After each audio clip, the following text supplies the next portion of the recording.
ایک اشارہ کافی ہوتا ہے۔ بالکل مولانا صاحب، ہم دیکھتے ہیں کہ وہی بچہ جو بچپن میں ماں باپ کے ظلم سہتا ہے، وہ آگے چل کر بڑے ہونے کے بعد ایک طرح سے وہ منفی جذبات اس کے اندر جو پنپتے ہیں، وہ ایک طرح سے برداشت کرتے کرتے وہ دوسروں کے ساتھ وہی رویہ اپنانے لگتا ہے۔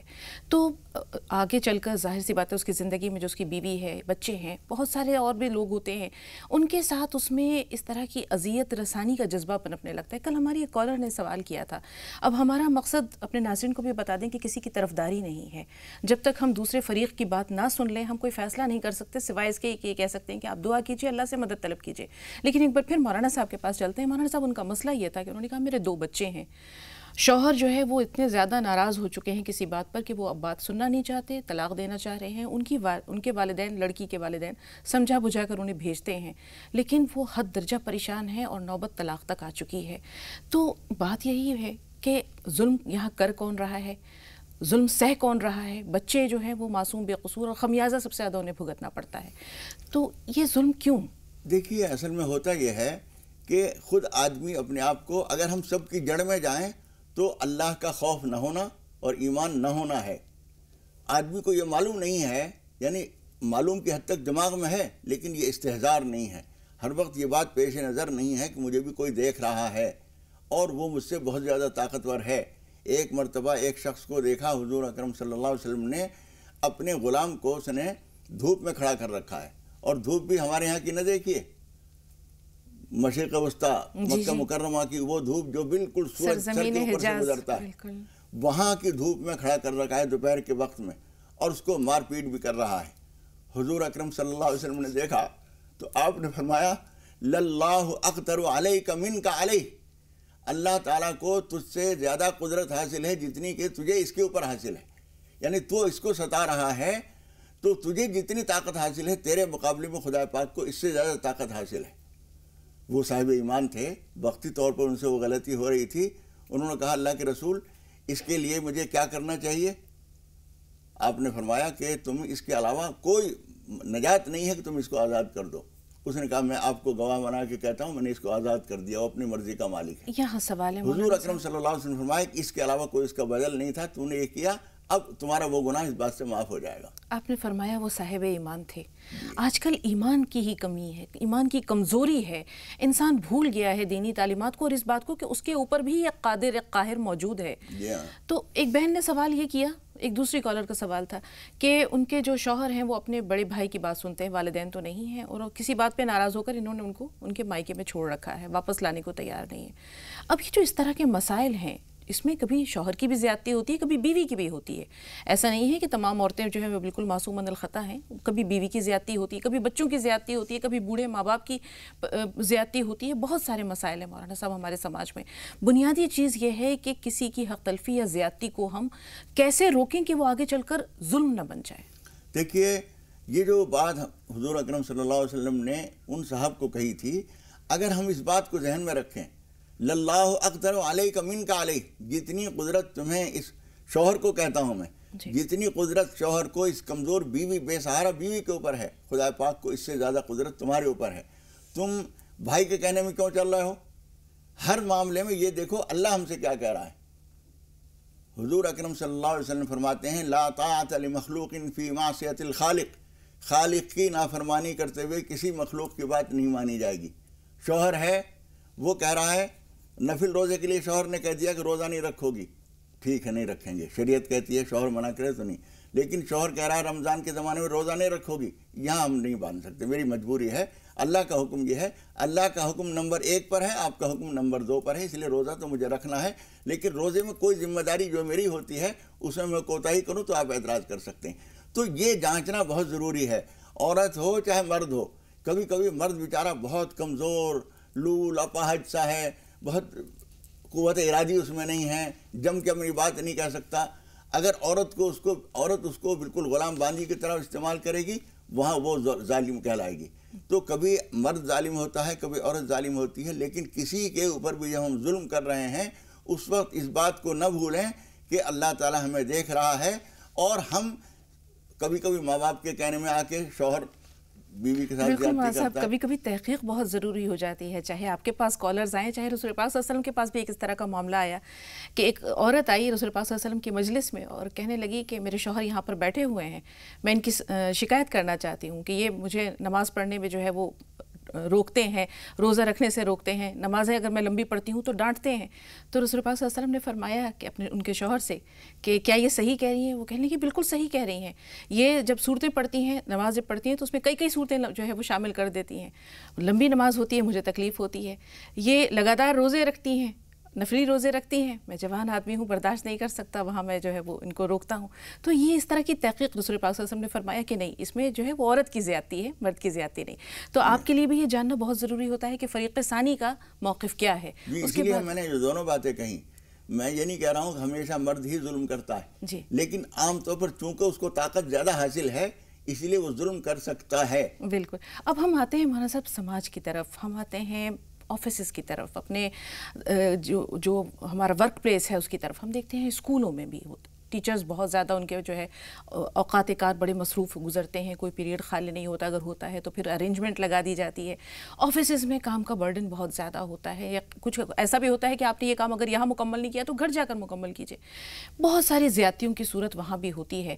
رسول پاک نے فرمایا کہ مزدور کی مزدوری اس کا پسینہ خشک ہونے سے پہلے دے دینی چاہیے، ادا کر دینی چاہیے. اسی طرح اپنے ماتحتوں کے ساتھ نرمی کا برتاؤ کرنا کتنا ضروری ہے، ان کے لیے سہولتیں پیدا کرنا کتنا ضروری ہے. دیکھیے اصل میں جو بات میں نے شروع میں کہی کہ ایمان اگر اندر بیدار ہے، ایمان علم کی حد تک ہمیں معلوم ہے کہ اللہ تعالیٰ سب کچھ دیکھ رہا ہے، اسے معلوم کو ہم نے ایک طرف رکھ دیا ہے. اب ہم ہر وقت اپنی عام زندگی میں اس بات کو سوچے ہوئے نہیں رہتے ہیں کہ اللہ تعالیٰ ہمیں دیکھ رہا ہے. اگر ہم یہ دیکھ رہے ہوں تو افسر اعلیٰ کو یہ 10 دفعہ سوچنا پڑے گا کہ میں اس آدمی کو جتنا کام دے رہا ہوں یہ 2 آدمی کا کام ہے، اس کو میں نے دیا ہے. محض یہ سوچ کر کہ ایک اور آدمی ہمیں رکھنا نہ پڑے، اس کو تھوڑے سے پیسے بڑھا کے اس کو مطمئن کر دیتے ہیں. اللہ تعالیٰ اس بات کو دیکھ رہا ہے کہ تم نے یہاں ظلم کیا ہے، ایک اور آدمی رکھو، خرچہ بڑھتا ہے تو اللہ تعالیٰ خرچہ دے گا.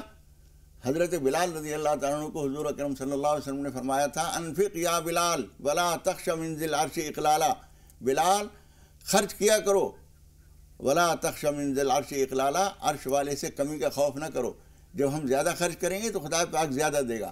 لا توکی فیوکا علیک، تالا لگا کے نہ رکھو ورنہ تمہارے لیے بھی تالا لگا دیا جائے گا. اس لیے کسی آدمی سے ہم کام لے رہے ہیں اور وہ کسی دباؤ میں، ایک آدمی بیچارہ چھوڑ کے جانا چاہتا ہے، کوئی سے دوسری جگہ مل نہیں رہی ہے، ہار جھک مار کے نہ چاہتے ہوئے آپ کے ساتھ کام کر رہا ہے. اس بات کو اگر آپ کو اللہ تعالیٰ نے عقل دی ہے تو آپ کو سمجھنا چاہیے کہ یہ جو میرے ساتھ مجبوری کو لگا ہوا ہے، اس کی مجبوری سے فائدہ اٹھانا ظلم ہے. اور اس ظلمات یوم القیامہ، حضور اکرم صلی اللہ علیہ وسلم فرماتے ہیں ظلم قیامت کے دن بہت سارے اندھیروں کی شکل میں سامنے آئے گا. بالکل مولانا صاحب، ظلم کرنا گناہ ہے، ظلم سہنا بھی گناہ ہے، کیونکہ وہ اس میں ظالم کی مدد ہو رہی ہے.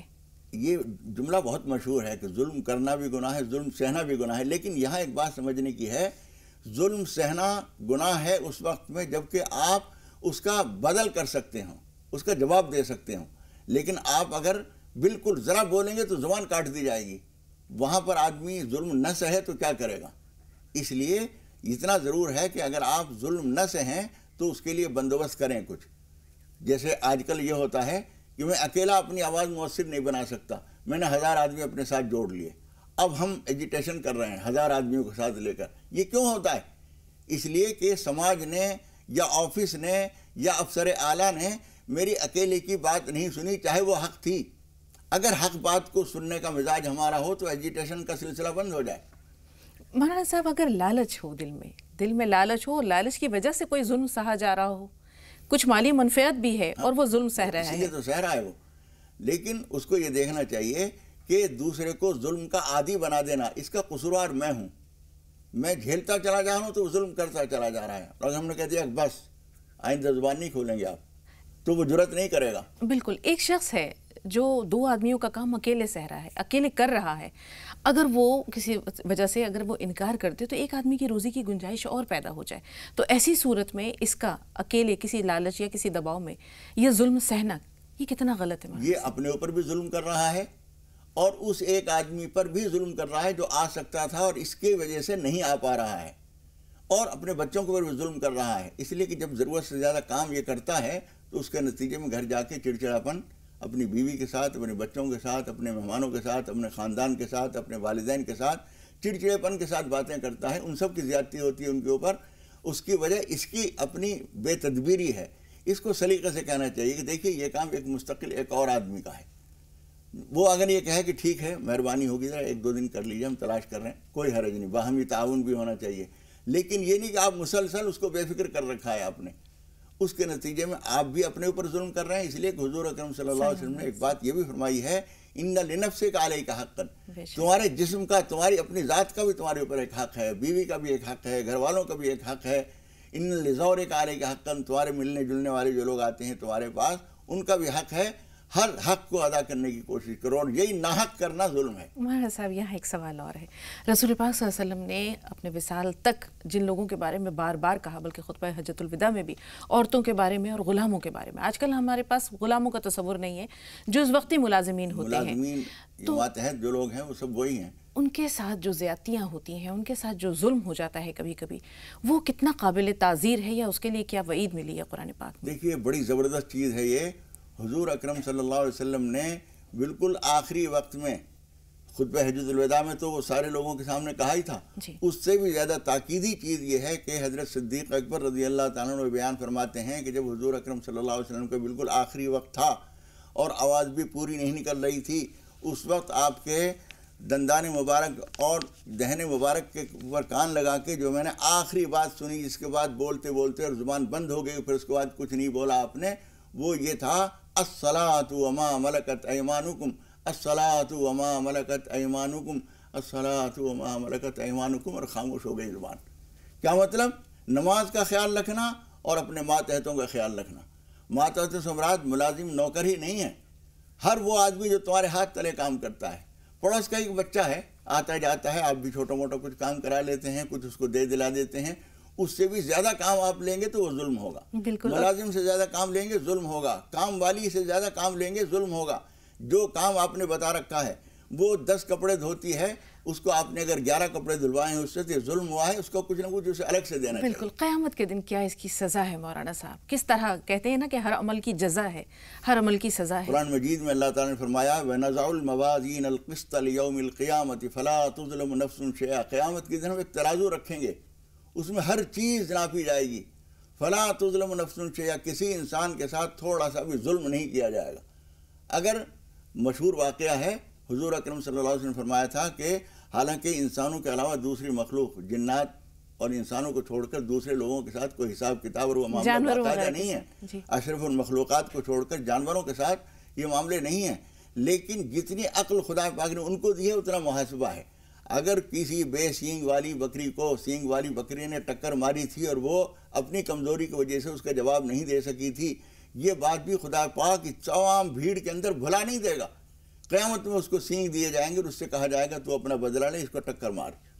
جو پروردگار اتنی چھوٹی چھوٹی چیزیں، بکریوں کی ٹکروں کا حساب کر رہا ہے، وہ انسانوں کی زیادتیوں کا حساب نہیں کرے گا. بے شک کرے گا مولانا صاحب. بہت اس دنیا میں بھی اور آخرت میں بھی دونوں جگہ ظلم کہیں بھی قابل معافی نہیں ہے. 2 کالرز ہیں ہمارے ساتھ، محسن صاحب اور اقبال بھائی. محسن صاحب آپ سے مخاطب ہیں، سوال بتائیے. جی السلام علیکم. وعلیکم السلام. جی میں گجرات کچھ سے بات کرتا ہوں. جی استقبال ہے آپ کا، فرمائیے سوال کیا ہے. جی میں پہلے تو یہ بتانا چاہتا ہوں کہ ہم روز ڈیلی پروگرام دیکھتے ہیں، بہت اچھا لگتا ہے ہم کو. الحمدللہ، جزاک. اور نماز کے بارے میں پوچھنا تھا مولانا صاحب سے. جی فجر کی نماز میں اگر لیٹ ہو جائے تو یہ آپ جو بتا رہے تھے کہ 15 منٹ تک نہیں پڑھ سکتے ہیں، تو ایسا ہوتا ہے کبھی؟ ٹھیک ہے، اگر وقت پورے ہونے سے. ٹھیک ہے. اقبال بھائی آپ کا سوال کیا ہے. جی السلام علیکم. وعلیکم السلام. اقبال بھائی ٹی وی کی آواز میوٹ کر دیجئے. جی فرمائیے. دراصل یہ تھا مولانا سے معلوم کرنا تھا، ہمارا جو کاروبار بالکل ٹھپ پڑا ہوا ہے، کچھ بھی اپنی دکان پہ کچھ بھی کمائی نہیں ہو پاتی، دن بہ دن کمی ہوتی چلی جا رہی ہے. ٹھیک ہے اقبال بھائی، ایک چھوٹا سا بریک لے رہے ہیں. محسن صاحب اور اقبال بھائی دونوں کے سوالات انشاءاللہ بریک کے بعد مولانا صاحب تفصیل سے بتائیں گے. ممکن ہو تو کاغذ قلم یا وائس ریکارڈر اپنے موبائل کا آن کر لیجئے گا، تمام باتیں نوٹ کر لیں. چھوٹا سا بریک لے رہے ہیں، بہت جلد حاضر ہوئے.